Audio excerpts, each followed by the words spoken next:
في ليلة شتوية كان حسن قاعد على الكنبة لابس بيجامة مقطعة من الركبة ومسك الريموت كأنه تاج الملك وبيتفرج على ماتش الأهلي والزمالك بكل حماس. مراته سهى دخلت وهي شايلة طبق فشار وقالت: حسن، قوم عايزة أشوف المسلسل التركي. قالها وهو بيكتم الغيظ: ده ماتش الإمة يا ست الكل، اتفرجي على المسلسل بعدين.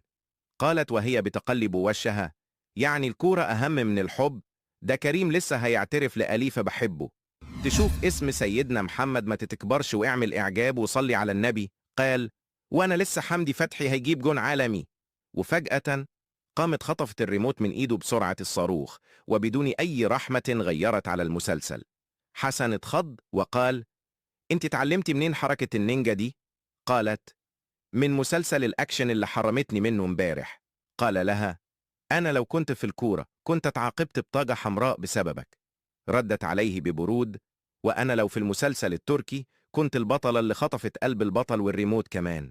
في اللحظة دي قرر حسن ينتقم، راح جاب ريموت تاني من الدولاب كان مخبيه للظروف دي وغير تاني على الماتش. سهى صرخت: انت بتخوني بريموتي؟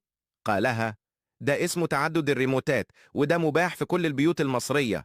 فضلوا يبدلوا في القنوات بسرعة، الشاشة بقت عاملة زي ديسكو: كورة، مسلسل، إعلان، مطبخ، كورة، تركي، لحد ما الريموتات فصلوا شحن مع بعض وقعدوا سوا على الكنبة في صمت.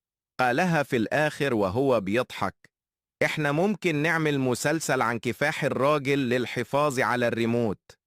قالت له: والموسم الجاي عن انتصار الزوجة في كل الحالات.